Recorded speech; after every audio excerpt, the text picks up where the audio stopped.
ये बहुत बड़ी खबर है और ये पाकिस्तान तहरीक इंसाफ के लिए बहुत बड़ी कामयाबी भी है। और इसमें जो पाकिस्तान तहरीक इंसाफ के कुछ लोग पाकिस्तान से बाहर मौजूद है, जिनमें जुल्फी बुखारी का भी एक बहुत बड़ा नाम है, कुछ और भी पूरी टीम है जो इस पे काम कर रही थी। तो ये एक बहुत बड़ा मिशन है जिसमें उनको कामयाबी हुई है और ये उनको मिली है अक़वाम मुत्तहिदा में। पाकिस्तान अक़वाम मुत्तहिदा का मेंबर है और पाकिस्तान अक़वाम मुत्तहिदा की करारदादों का हवाला भी देता है, फ़लस्तीन के हवाले से, कश्मीर के हवाले से। और दुनिया भर में अक़वाम मुत्तहिदा की जो करारदादें हैं या जो उनके मुतालबात हैं, पाकिस्तान उनका हिस्सा बनता है। इंडिया के खिलाफ या पाकिस्तान के जो दुश्मन ममालिक हैं उनके खिलाफ अक़वाम मुत्तहिदा की जब भी कोई चीज आती है तो हम बहुत ज्यादा उसको पोर्ट्रे करते हैं, उठाते हैं। तो अक़वाम मुत्तहिदा से पाकिस्तान तहरीक इंसाफ के लोगों ने शिकायत की या उनके साथ फैक्ट शेयर किए और फिर उन्होंने एक इंक्वायरी शुरू की। ये एक वर्किंग ग्रुप है और अक़वाम मुत्तहिदा का यह हिस्सा है। ये 1991 में बना था और इसका मकसद ये था कि जिन लोगों को मनमानी तौर पर या अपने इख्तियारात को गलत तरीके से इस्तेमाल करते हुए जिन लोगों को गिरफ्तार कर लिया जाता है मुख्तलिफ ममालिक में या रियासतों में, उनके लिए आवाज उठाई जाए और इन मामलात की तहकीकात की जाए। ना सिर्फ उन मामलात की तहकीकात ये करता है ग्रुप, एक्चुअली इसका जो नाम है वो working group on arbitrary detention, यानी जो मनमानी तौर पे लोगों को अपने इख्तियारात को गलत इस्तेमाल करते हुए लोगों को डिटेन कर लिया जाता है, गिरफ्तार कर लिया जाता है, इंडिविजुअल्स को यानी अफराद को, तो उसके ऊपर फिर ये इन्वेस्टिगेट करते हैं। बड़े जो बड़े केसेस हैं उनको ये इन्वेस्टिगेट करते हैं और उसके ऊपर फिर अपनी रिपोर्ट भी तैयार करते हैं। और इसमें एक दो नहीं, ये पूरी एक बहुत बड़ी टीम है जो काम करती है और ये टीम एक मुल्क से नहीं होती, ये लगभग 5 मुख्तलिफ ममालिक से ये टीम बनती है और एक बड़ी टीम बनती है। वो टीम फिर इन्वेस्टिगेट करती है, उस मुल्क से भी राब्ता करती है, वो तमाम केसेस भी देखती है जिनमें उस बंदे को गिरफ्तार किया गया, तो बड़ा डिटेल्ड काम करती है। इनका एक सेशन हुआ था और ये सेशन इसी साल हुआ, 18 मार्च से लेकर 27 मार्च तक ये सेशन चला है।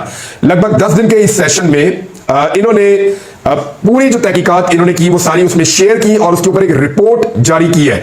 ये रिपोर्ट इमरान खान से मुताल्लिक है।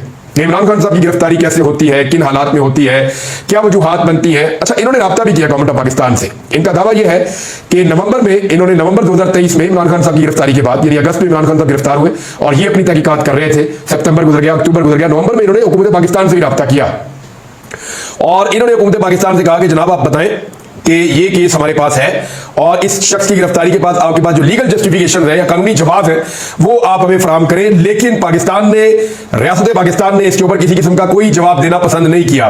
तो जब पाकिस्तान ने जवाब ही नहीं दिया तो फिर उन्होंने अपनी रिपोर्ट को मुकम्मल किया, तमाम हकाइक हासिल किए मुख्तलिफ सोर्सेज से और उन हकाइक की बुनियाद के ऊपर ये रिपोर्ट जारी कर दी है। रिपोर्ट कहती क्या है? ये बड़ी डिटेल्ड एक रिपोर्ट है, इसमें बहुत सारी चीजें शामिल है, लेकिन इसका वन लाइनर यह है कि उन्होंने करार दिया कि इमरान खान साहब की गिरफ्तारी गलत हुई है और ये गैर कानूनी हुई है और इन्हें रिहा किया जाना चाहिए।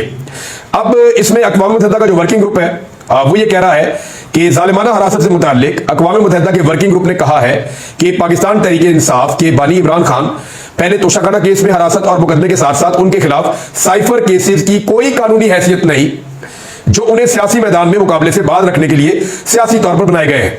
वो ये कह रहे हैं एक तो कोई हैसियत ही नहीं है कानूनी मुकदमात की, तो पहले दिन से हम सब आपको बता रहे हैं कि कानूनी हैसियत तो है कोई नहीं, और दूसरा वो ये कह रहे हैं ये सियासी नौयत के केसेस हैं और इमरान खान को सियासत से बाहर रखने के लिए ये केसेस बनाए गए हैं और ये जालिमाना हिरासत है जो इमरान खान साहब को जिसके अंदर रखा गया है।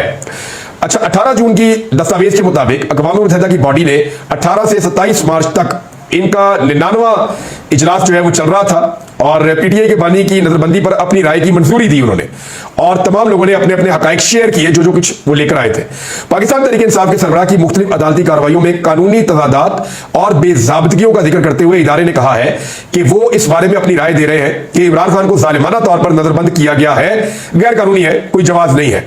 इस बारे में कहा गया कि पहले तोशाखाना केस में इस्तगासा की कार्रवाइयां और उनके दायराकार से बाहर होने के साथ साथ इमरान खान और उनकी पार्टी पर सियासी जबर के तनाजुर में वर्किंग ग्रुप ने नतीजा अखज़ किया है कि इनको कानूनी बुनियादों पर नजरबंद नहीं किया गया और ऐसा लगता है कि इसका मकसद उन्हें इंतखाबात लड़ने से रोकने के लिए नाअहल करार देना था। लिहाजा ऐसा महसूस होता है कि यह सब कुछ मुबैना तौर पर सियासी मकासद हासिल करने के लिए किया गया है।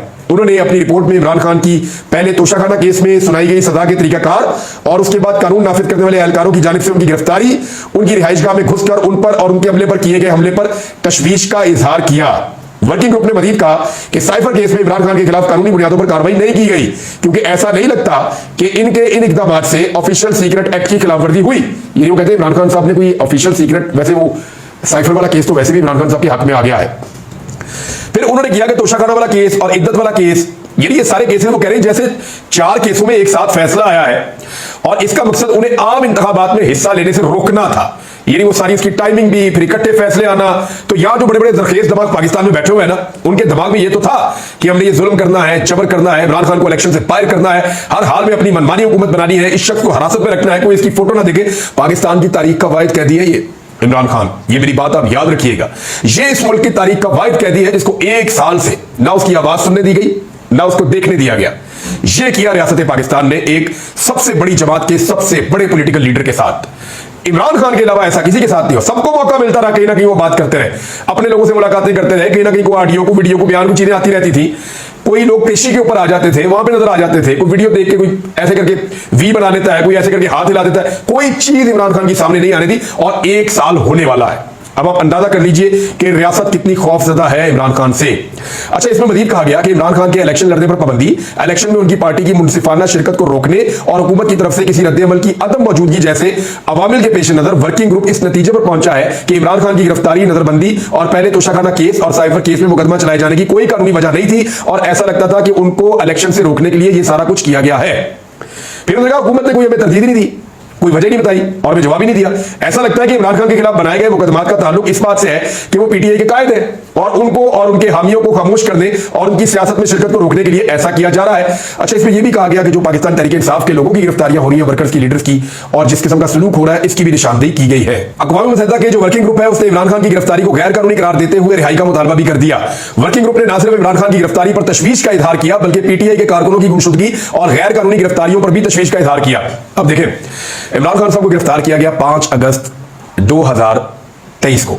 2 जुलाई को आप ये वीडियो देख रहे हैं, तो 2 जुलाई आ गई है 5 अगस्त से लेकर, यानी 11 महीने लगभग इमरान खान साहब को गिरफ्तार हुए हो गए। अक़वाम मुत्तहिदा भी बोल पड़ा, अमेरिका भी बोल पड़ा, यूरोप से आवाजें आ रही है, पूरी दुनिया के मुबस्सिरीन कह रहे हैं कि पाकिस्तान में बदतरीन फस्तायत, जबर और जुल्म हो रहा है लोगों के ऊपर। और जिस तरीके से ये इलेक्शन हुआ है, इसको तो दुनिया मानती नहीं। इलेक्शन, इसकी तहकीकात का मुतालबा किया जा रहा है। तो ये पाकिस्तान तहरीक इंसाफ की बहुत बड़ी कामयाबी है। लेकिन कभी आपने गौर किया कि जरदारी साहब के लोग क्यों नहीं गए कभी अक़वाम मुत्तहिदा में? ऐसा नहीं है कि उनको ये पता नहीं है या वो जा नहीं सकते। एक्चुअली वो जरदारी साहब के ऊपर बनने वाले केसेस को कभी भी जस्टिफाई नहीं कर सकते कि वो गलत है। जरदारी साहब अगर कभी अक़वाम मुत्तहिदा में जाएंगे तो उनके खिलाफ जितने सबूत हैं वो भी अक़वाम मुत्तहिदा में जाएंगे। नवाज शरीफ साहब जब अक़वाम मुत्तहिदा में जाएंगे तो उनके खिलाफ जितने सबूत हैं वो भी अक़वाम मुत्तहिदा में जाएंगे। आज से पहले कोई भी नहीं गया। ये पाकिस्तान का वाहिद लीडर है जिसके ऊपर केसेस बने, तो उसके लोग अक़वाम मुत्तहिदा में गए और अक़वाम मुत्तहिदा ने बाकायदा वर्किंग ग्रुप ने पूछा पाकिस्तान से कि बताओ कोई जवाब है, और पाकिस्तान के पास कोई जवाब होता तो पाकिस्तान दे भी देता, तो उनको जवाब दिया भी नहीं। और वो ये बता भी रहे हैं कि हमने सवाल पूछे और हमें जवाब ही नहीं दिया। तो इसका मतलब यह है कि इमरान खान साहब की पार्टी में यह इखलाकी जरूरत मौजूद है कि वो किसी भी फोरम का दरवाजा खटखटाकर धड़ल्ले से यह कह सकते हैं कि जनाब हमारा लीडर बेकसूर है, ये सारे झूठे केसेस हैं, अगर कुछ है तो ले आओ, लाके साबित कर दो। तो पाकिस्तान के अंदर तो आप इमरान खान को कैद में रख सकते हैं, उसको रगड़ा लगा सकते हैं, उसके कारकुनों को रगड़ा लगा सकते हैं, लेकिन यह मुमकिन नहीं है कि आप आलमी फोरम के ऊपर उन्हीं सबूतों की रोशनी में इमरान खान को मलाइन कर सकें या उसके खिलाफ कुछ साबित कर सकें। लिहाजा फिर आलमी फोरम से पाकिस्तान ने या रियासत पाकिस्तान ने गुरेज किया और उनको जवाब भी नहीं दिया। हालांकि उस वक्त जो हुकूमत थी, काकड़ साहब मौजूद थे जब यह सवाल किया गया, तो काकड़ साहब तो इमरान खान साहब से शदीद नफरत करते थे या उनको लाने वाले शदीद नफरत करते थे, तो उन लोगों ने तो जवाब उनको फौरन देना चाहिए था, उन्होंने जवाब दिया ही नहीं। एक और जो बड़ी खबर है वो पाकिस्तान तहरीक इंसाफ से मुताल्लिक है। तहरीक इंसाफ की कोर कमेटी ने एक मीटिंग की और उसमें कहा कि मुश्किल वक्त में राहें जुदा करने वाले पार्टी के लिए काबिल कबूल नहीं है। यह तहरीक इंसाफ ने कहा। तहरीक इंसाफ ने एलामिया जारी कर दिया और उसमें 3 बड़ी अहम करारदादें मुत्तफिका तौर पर मंजूर कर ली। एक तो सेक्रेटरी जनरल उमर अयूब खान का इस्तीफा मंजूर न करने की सिफारिश करते हुए कहा गया कि कोर कमेटी उमर अयूब की जानिब से इंतहाई कठिन और आजमाइशी हालात के दौरान पार्टी के लिए पेश की गई जो काबिल तहसीन खिदमात है उनकी मोतरफ है, उनसे पार्टी ओहदे से अपना इस्तीफा वापस लेने की हम दरखास्त करते हैं। यह भी कहा गया कि उमर अयूब बतौर पार्टी सेक्रेटरी जनरल खिदमात मौजूदा हालात के तनाजुर में पार्टी पॉलिसियों की तसलसल के लिए नायत अहमियत की हामिल है। कोर कमेटी ताहयात और बानी चेयरमैन इमरान खान से उमर अयूब खान का इस्तीफा मंजूर न करने की दरखास्त करती है। करारदाद में मजीद कहा गया कि कोर कमेटी नहायत हसास और अहम तरीन मोड़ पर पार्टी से राहें जुदा करने वाले अफराद की शदीद मुजम्मत करती है। मुश्किल वक्त में पार्टी छोड़ जाने वालों के पास बाहर बैठकर पार्टी मामलात पर तबसरा आराई करने का कोई इखलाकी जवाज या इख्तियार नहीं है। पार्टी का ऐसे तमाम अफराद से कोई सरोकार ना है और ना ही इनके बयानात किसी तौर पर पार्टी मामलात पर असरअंदाज हो सकते हैं। मुश्किल वक्त में राहें जुदा करने वाले लोग पार्टी के लिए फिर से कभी काबिल कबूल नहीं होंगे। एलामिया में मजीद कहा गया वो तमाम अफराद जिन्हें अपने किए पर अफसोस है उनके मुतालिक फैसला ताहयात और बानी चेयरमैन इमरान खान साहब की समाप्दीद है। और साथ ही साथ उन्होंने कहा कि पार्टी का नज़्म-ओ-ज़ब्त जो है उसकी खिलाफ वर्जी जो भी करेगा नहायत सख्ती से उसके खिलाफ निपटा जाएगा। पार्टी नज़्म-ओ-ज़ब्त की खिलाफवर्जी करने वालों को बुनियादी रुकनियत की मुअत्तली समेत दीगर तादीबी इक़दाम का सामना करना होगा और जिन अफराद को डिसिप्लिन की खिलाफवर्जी पर नोटिस दिए जा चुके हैं उनका मामला 7 रोज में निपटाया जाएगा। अब मामला यह है कि आपने गौर किया नाज़रीन कि कुछ लोग अब टीवी चैनल पर आकर बोलना शुरू हो गए हैं। ये वो लोग हैं जिनके बकौल वो मुश्किल की वजह से पार्टी को छोड़ गए थे या उनके ऊपर घेरा इतना तंग था कि वो पार्टी को छोड़ गए थे, लेकिन उस वक्त भी बहुत सारे लोगों ने पार्टी को नहीं छोड़ा। वो लोग आज गिरफ्तार है। शाह महमूद कुरैशी पार्टी नहीं छोड़ी, अंदर बैठे हुए। इमरान खान साहब है, वो खुद सख्ती बर्दाश्त कर रहे हैं। यास्मीन राशिद है, सनम जावेद है, आलिया हमजा साहिबा है, फिर एजाज चौधरी साहब है, बहुत बड़ा नाम है पार्टी का और उन्होंने पार्टी नहीं छोड़ी। पंजाब के सदर रहे वो पार्टी के। मियां महमूद रशीद साहब अपोजिशन लीडर रहे पंजाब के, बड़े जबरदस्त पाकिस्तान तहरीक इंसाफ के लीडर है। उमर चीमा गवर्नर रहे हैं, बड़े मजबूत आदमी है और उन्होंने इमरान खान साहब से लंबी वफादारी की एक तारीख रकम की है। तो ये वो लोग हैं जिन्होंने पार्टी को नहीं छोड़ा, मुश्किल देख ली और कुछ लोगों ने छोड़ दिया कि मुश्किल के बावजूद मुश्किल आई, उन्होंने कहा छोड़ो निकलते हैं यहां से, और वो पार्टी छोड़कर निकल गए। अब जिन लोगों ने पार्टी छोड़ दी वो दोबारा पार्टी में आना चाहते हैं, लेकिन आप गौर करें कि कुछ लोग अचानक से टीवी चैनल पे आकर बोलना शुरू हो गए। मैं नाज़रीन आपके सामने बैठा हूं, आप गौर कीजिए, ये जो लोग अब टीवी पे आकर बोल रहे हैं ये पाकिस्तान से बाहर ट्रैवल भी कर सकते हैं। इनके नाम ईसीएल में डालने की जरूरत ही नहीं पड़ी, ये गए जाके ट्रैवल करके भी आ जाते हैं। लेकिन बहुत सारे लोग हैं जो अभी भी ट्रैवल नहीं कर सकते पाकिस्तान से बाहर। गौर कीजिएगा, ये लोग जो कुछ इनके साथ कैद में हुआ वो बता सकते हैं और जितना चाहे बढ़ा चढ़ा के, उतार के, उठा के, गिरा के, जैसे मर्जी ये बता देते हैं और इन्हें कोई कुछ कहता भी नहीं है। फिर पाकिस्तान के तमाम नेशनल टेलीविजन चैनल्स इनको अलाउ करते हैं कि ये आए और इमरान खान का नाम भी लें और नाम लेकर वहां बोले भी और वो टीवी पे चलता भी है। आपको हैरत नहीं हो रही? वो इमरान खान जिसका नाम लेने पर पाबंदी है, वो इमरान खान जिसके लोगों को टीवी पर लेने पर पाबंदी थी, अचानक से ऐसे लोग जिनको जो पार्टी छोड़ गए थे, जिन लोगों को थोड़ी बहुत सख्ती है, वो पार्टियां छोड़कर चले गए, अब वो टीवी चैनल्स पे आकर बैठ रहे हो, टीवी चैनल की जीनत बन रहे और टीवी चैनल्स उनको दिखा भी रहे और कोई रोक भी नहीं रहा। उस्मान डार का इंटरव्यू क्यों नहीं होता? कभी सोचा आपने? सदाकत अली अब्बासी को इंटरव्यू क्यों नहीं देने दे रहे? कभी सोचा आपने? आए ना कोई टीवी चैनल उन दोनों का इंटरव्यू करे, उस्मान डार का, सदाकत अब्बासी का। मेरी कई टीवी चैनल से बात चल रही है, वो कहते हैं जी एनओसी आएगा तो फिर आपको हम बोलने देंगे। मैंने उनसे कहा कि यार मुझे तो नहीं पता कौन सा एनओसी, मैं बात करना चाहता हूं टीवी पे, मुझे आप बतौर मेहमान बुला लें, मुझे आप बतौर होस्ट बुला लें, मुझे आप दोबारा से काम के लिए नौकरी दे दें, मैं टीवी चैनल पे काम करना चाहता हूं। नहीं बोलने दिया जा रहा। यानी ये अजीब नहीं लगता आपको कि कुछ लोग हैं जो बोल पा रहे हैं, वो बातें भी कर रहे हैं जो बाकी लोगों को करने के लिए इजाजत नहीं, उनके ऊपर बदस्तूर बहुत दबाव है। यानी अभी भी सदाकत अब्बासी साहब या उस्मान डार साहब अगर बोले तो मेरी इंफॉर्मेशन के मुताबिक उनके गिर घेरा तंग है और वो दबाव में है और वो अभी भी खुलकर बात नहीं कर पाते और उनके लिए बहुत मुश्किलात अभी भी मौजूद है। लेकिन चंद लोगों के लिए मुश्किलात मौजूद नहीं है तो इसका कोई तो रीजन होगा ना, तो इसके ऊपर आप सोचिए। बहरहाल देखते हैं। नाज़रीन, बिलाखिर ताजरों ने भी नवाज शरीफ साहब को और उनकी पार्टी को आड़े हाथों ले लिया। यानी इस जमात को ताजरों की पार्टी कहा जाता था, लेकिन जिस किस्म का इन्होंने बजट दिया है, जो इन्होंने आईएमएफ के साथ मिलकर खाना खराब किया है पाकिस्तान का, तो उसके बाद ताजिर भी अब इनको झोलियां उठा उठाकर बदवाएं दे रहे हैं और वो उस दिन को रो रहे हैं जब उन्होंने इस जमात को सपोर्ट किया था। ताजिरों ने यहां तक कह दिया कि मियां साहब 18-20 सीटें लेकर आप आए और आप मुल्क के वज़ीर-ए-आज़म बन गए, और कम से कम आप हमारा ख्याल ही रख लें।